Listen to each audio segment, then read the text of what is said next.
that just, I heard the city's, what Eric Mundy had to say about that. That just seemed kind of like a foolish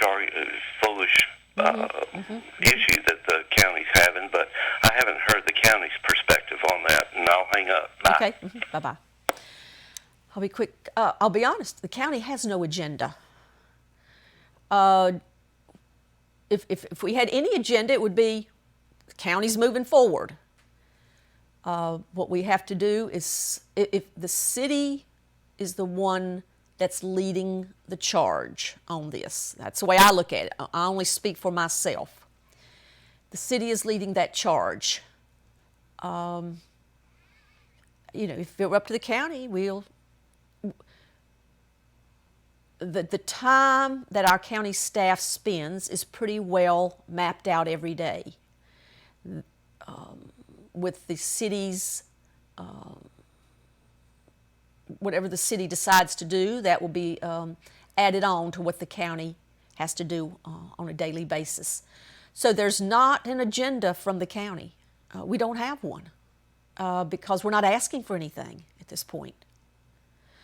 And the sewer, and I think it would probably be good if the media wanted to request well, that's a contract, but when you're providing a service, the only options that you've got when you go into debt is to raise the rates in order to offset any additional debt that you incur. But when they look at the county, it's kind of like the scenario I was trying to create with, because that's the first thing I could think of, if you have pasture land that you're going to rent out. And in the contract it says that you have to maintain the fences. Now, let's just say a hurricane or a tornado came through, tore up all the fencing. Now, in the contract it said you have to maintain the fencing. I decide that I'm going to put up another fence, a high-dollar fence, and the person's renting it is going to pay for it. Or because there was and because they were using 100% of the pasture land, they're going to pay for 100% of the fencing. Now, the person that's renting that pasture land has a couple of options. They can pay 100% of the fencing if they want to stay there, or they can decide that I'll look elsewhere. We'll do something different. Ultimately, it's up to me, and it's my pasture land, of what I want to do with it down the road. Now, because it's my land and I might want to rent it out to someone else, I'm going to have to incur that expense of building it. Maintaining it is a different thing.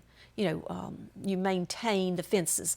That's like you keep the barbed wire stretched up. If a cow goes through it, then you've got to fix that. If they tear down a gate, you put that back up. And I think that contract was a little loosely written back in its day. What the intention were, I wasn't there. I wasn't around at that time. But from that standpoint, I think that's how we look at it. We are a customer of the PSA. We did not reap any of the benefit of the profits from that. We paid as we were supposed to pay, but none of that money came back to us as a county to utilize in different ways. So if there was any profit from that, then it was used by the city. So I hope that's, again, only my perspective on it. I preface by saying I cannot speak for any other supervisor, nor can I speak for the county administrator. But I'm pretty out there. You usually know where I stand if it's where I can talk about it.